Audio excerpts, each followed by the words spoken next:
A judge tried to silence Pam Bondi over a simple cross in court, but minutes later, she turned the tables and left him speechless.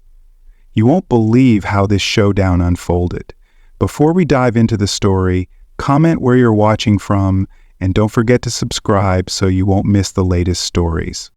The courthouse in Oak Ridge, a lively town known for its legal skirmishes, had seen its fair share of battles. But on this particular morning, no one could have predicted the storm that was about to unfold. Pam Bondi, sharp as ever, stepped through the heavy wooden doors, briefcase in one hand and the other adjusting the lapel of her blazer. She was here for what should have been a routine hearing, one she could argue in her sleep. As she made her way to the defendant's table, she felt the judge's eyes on her before he even spoke. Judge Victor Langston, a man known for his no-nonsense demeanor, was staring. Not at her face, but at something just below her collarbone, a simple gold cross. The air in the courtroom shifted into a quiet stillness. Then, in a tone as sharp as a gavel strike, Victor cleared his throat and leaned forward. "Miss Bondi, I must remind you that religious symbols have no place in my courtroom." Pam barely blinked. "You're wearing a cross. That violates the neutrality of this space," Victor continued. "You'll need to remove it or face a fine." A murmur rippled through the few spectators in attendance. The bailiff shifted uncomfortably. The clerk darted a glance at the judge, then back at Pam. This wasn't the first time a judge had tried to assert control over his courtroom in an unusual way, but it was the first time anyone had thought to fine a lawyer for wearing a necklace. Pam didn't move.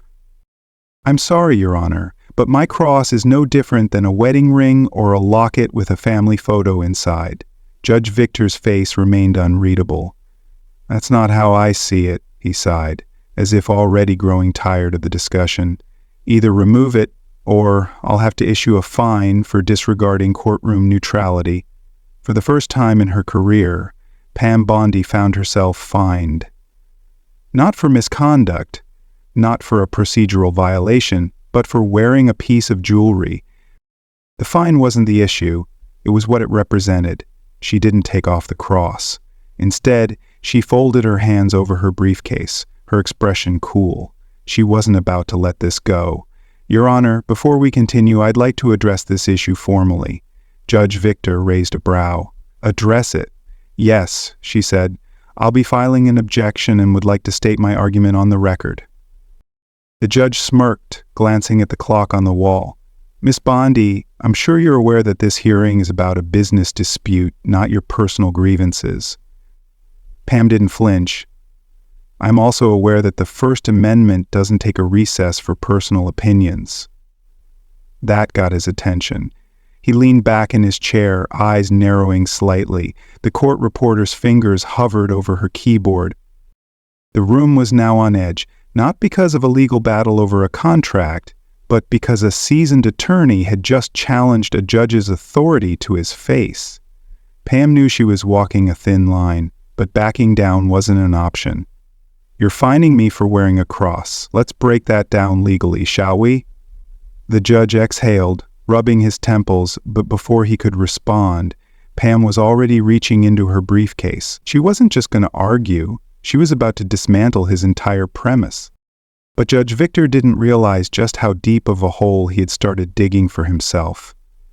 Pam pulled out a single sheet of paper from her briefcase, placing it carefully on the table in front of her. She didn't rush. Every movement was deliberate. Every second of silence, another tightening of the tension in the room. Judge Victor sighed. "Miss Bondi, I don't have time for theatrics." Pam didn't blink. "Neither do I, Your Honor, but what I do have is a firm understanding of constitutional law." The judge leaned forward, his fingers laced together as if bracing for whatever was coming next. "You're fining me for wearing a cross, claiming it violates courtroom neutrality. But tell me, Your Honor, what legal precedent are you basing that on?" The room was silent. The court reporter's fingers hovered over the keys. The bailiff barely shifted in his seat. Judge Victor let out a slow breath. "This courtroom operates under my authority, Miss Bondi." Pam nodded. "It does, but that authority is not above the Constitution." She tapped the paper in front of her. "And under the First Amendment, personal religious expression is protected, especially when it does not disrupt proceedings." The judge scoffed. "You're an attorney, not a law professor." Pam smiled, but there was no warmth in it. "Then let's talk case law, shall we?" She picked up the paper. "Tinker v. Des Moines, 1969. A landmark case that established that individuals do not shed their constitutional rights when they enter a government institution, whether that's a school or a courtroom." Judge Victor's jaw tightened just slightly. He knew that case. Everyone in the legal field did. Pam didn't stop. "West Virginia State Board of Education v. Barnett, 1943. The Supreme Court ruled that compelling individuals to remove or hide symbols of personal belief is a violation of their First Amendment rights." She set the paper down. "Now, Your Honor, would you like me to keep going, or would you prefer to reconsider that fine?" The judge's fingers tapped against the armrest of his chair. He was cornered, and he knew it, but his pride wouldn't let him concede. Not yet. "This is not a religious debate, Miss Bondi," he said. Pam tilted her head. "Then why did you make it one?" A few quiet gasps broke out in the courtroom. Judge Victor's face darkened, but his voice was sharp, losing authority. Pam leaned forward, her voice steady. "With all due respect, Your Honor, I'll stop when I receive a legal justification for this fine, because so far I haven't heard one." A long pause. The judge finally looked at the clerk. "Mark the fine as pending review." "Ha!" Pam smirked. "I'll take that as a temporary victory." But she wasn't done yet. The real fight was just getting started. Judge Victor's face remained unreadable, but there was no mistaking the way he shifted in his chair. He had expected quiet compliance, not a full-blown constitutional challenge. The air in the courtroom was no longer just tense, it was electric. Pam could feel it. Every set of eyes was glued to her, watching and waiting. She had drawn a line in the sand, and now the judge had two choices: stand by his weak justification and risk humiliation, or find a way to backtrack without losing control. But Victor wasn't one to back down easily. "Miss Bondi," he began, his tone measured, "courtroom rules exist for a reason. If I allow one form of personal expression, I open the door to all of them." Pam's lips pressed together. "You mean like the wedding bands worn by half the attorneys here, or the lapel pins you allow on government officials?" Victor's jaw tightened. Pam didn't let up. "Or let's talk about the time you allowed a defense attorney to wear a pink ribbon for breast cancer awareness during a trial. You had no issue with that." A few quiet murmurs broke out among the observers. Victor shot a glare toward them, but the damage was already done. Pam had just exposed his selective enforcement.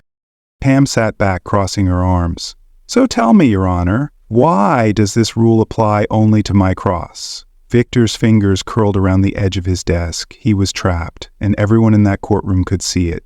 He had enforced an unwritten rule based on personal bias, and now it was crumbling beneath him. For the first time since the hearing began, he didn't have a response. Pam didn't need to gloat. She just let the silence stretch long enough for everyone to absorb the reality of the situation. Then she delivered the final blow. "If you stand by this fine, Your Honor, I will be filing an appeal before the ink dries on the ruling, and when that happens, I guarantee this case will make headlines." She let that sink in. A sitting judge fining a woman for wearing a cross in court? I'm sure the higher courts would love to weigh in on that precedent. Victor's nostrils flared. His ego and pride were fighting a war against cold, hard reality. Pam didn't look away. She let him sit with it. The longer he delayed, the more obvious his mistake became. Finally, after what felt like an eternity, he exhaled sharply. "The fine is rescinded," he muttered. Pam smiled. "Much appreciated, Your Honor." But this wasn't just about a fine anymore. She had just sent a message, loud and clear, one that Victor wouldn't forget anytime soon. The fallout was only just beginning. The judge's words, "The fine is rescinded," should have ended it. But the courtroom was no longer just a legal battleground. It was a spectacle. Everyone present had just witnessed something they weren't likely to forget. The court reporter barely looked up from her keyboard, but even she knew this transcript would circulate beyond this room. The clerk, who had initially looked uneasy when the fine was announced, stole a quick glance at Pam, almost as if impressed. Judge Victor shifted in his chair, straightening his papers, as if he could physically erase the moment. But Pam knew better. This wasn't something he could brush aside. The silence was deafening. Pam calmly adjusted her blazer, the small gold cross still in place, exactly where it had been the entire time. She had won. But now she needed to make sure this wasn't just a personal victory. It had to mean something more. She turned to her client, a middle-aged business owner who had been the actual reason for this hearing. The man gave her a barely concealed nod of respect, his confidence in her only growing stronger. Pam knew this wasn't just about her anymore. Outside the courthouse, the reaction was immediate. A reporter, one who had been covering an entirely different case in the same building, caught wind of what had just unfolded. Within an hour, a local news website posted the headline, "Oak Ridge Judge Attempts to Fine Attorney for Wearing a Cross, but It Doesn't Go as Planned." Pam's phone buzzed, then again and again. Colleagues, former law school classmates, journalists, people wanted to know what had just happened, but Pam wasn't interested in headlines or media spins. She had a bigger picture in mind, taking this case beyond just one courtroom skirmish. She wasn't naive. She knew that cases like these had ripple effects, whether she intended them to or not. This wasn't just about a single judge and a single attorney anymore. This was a challenge to a precedent that hadn't yet been set, but very well could be.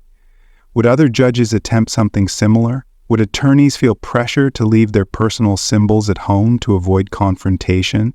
Would this moment embolden others to push the boundaries of courtroom neutrality in ways that targeted personal beliefs?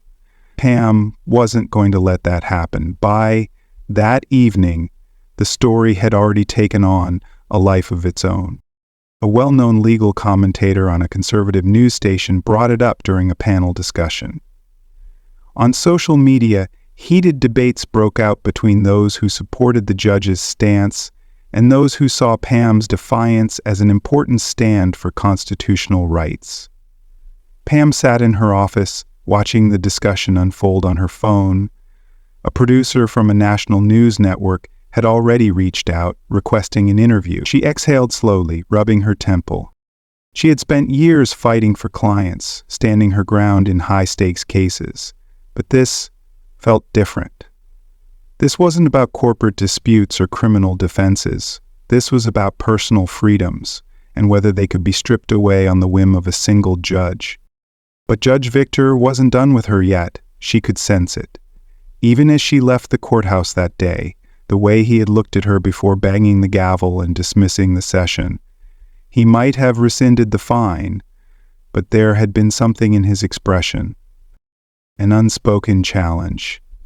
Pam wasn't sure what form it would take, but she knew this battle was far from over.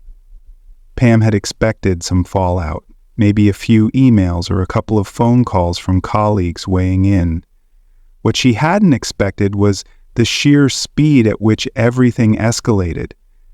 By the time she walked into her office the next morning, her assistant Clara was already waiting with a concerned expression. "You need to see this," she said, holding up her tablet. Pam took it, scanning the screen. The Oak Ridge Bar Association had just issued a statement carefully worded, neutral in tone, but unmistakable in its implications. Judges have the right to maintain decorum in their courtrooms, while attorneys are afforded personal expression. It is important to respect the roles set forth by presiding judges. We trust our judicial system to navigate these matters with fairness and integrity. Pam let out a slow breath. This wasn't just a comment. This was a warning. The words "respect the roles set forth by presiding judges" weren't just a general statement. It was a signal. The legal world was tight-knit. The Oak Ridge Bar rarely commented on courtroom disputes unless they had reason to believe a situation was getting out of hand. This meant Victor wasn't just bitter, he was already working behind the scenes to rally institutional backing. She set the tablet down. "This came out today." Clara nodded. "An hour ago." Pam wasn't surprised. The legal community was small and word had traveled fast. Victor clearly wasn't taking this lightly, but before she could say another word, Clara hesitated. "There's more," she said carefully. Pam glanced up, her expression unreadable. "Go on." Clara handed her another document, this one printed. Pam skimmed the first few lines, her pulse steady but her mind racing. Attorney Pamela Bondi conducted herself in a manner that disrupted courtroom proceedings, challenged judicial authority inappropriately, and engaged in behavior unbecoming of an officer of the court. Pam couldn't help it. She let out a short, humorless laugh. "Unbecoming?" She shook her head. "That's rich." Clara sighed. "It's retaliation, pure and simple." Pam leaned back in her chair, tapping her fingers against the armrest. Victor wasn't just looking for payback. He was trying to set an example. He had lost in his own courtroom, and now he was using the system to reassert his power. By filing this formal complaint, he was trying to flip the narrative. He was no longer the judge who overstepped his authority. He was painting himself as the one who had been disrespected. And Pam? He wanted to make her look like the reckless attorney who had challenged him just for the sake of challenging him. Pam had seen this move before. It was a common tactic. Turn the accuser into the accused. Reframe the story so the real issue got buried beneath bureaucracy and technicalities.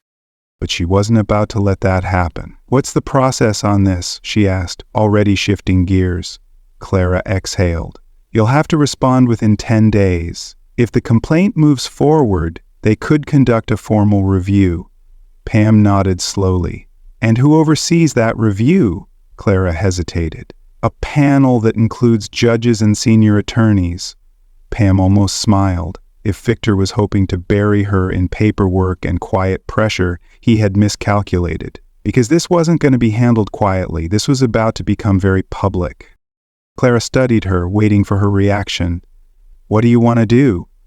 Pam took a deep breath, then reached for her phone. "If Victor wants to play games, let's play." She scrolled through her contacts, her mind already 10 steps ahead. Victor thought she was going to defend herself in a closed-door hearing, accept a quiet reprimand, and move on. But he didn't understand who he was dealing with. Pam had spent her career playing the long game, and now she was about to make sure everyone was watching. Pam didn't waste time. She knew how these things worked. Retaliation was most effective when it happened in the shadows. Victor wanted to handle this quietly, using the system against her while keeping the public in the dark. She wasn't about to let that happen. She scrolled through her phone, found the contact she needed, and pressed call. After 2 rings, a familiar voice answered. "Pam, I was just about to call you." It was Rachel Monroe, a veteran journalist from a national legal affairs program. She had covered some of Pam's biggest cases before, and more importantly, she wasn't afraid to go after judicial overreach.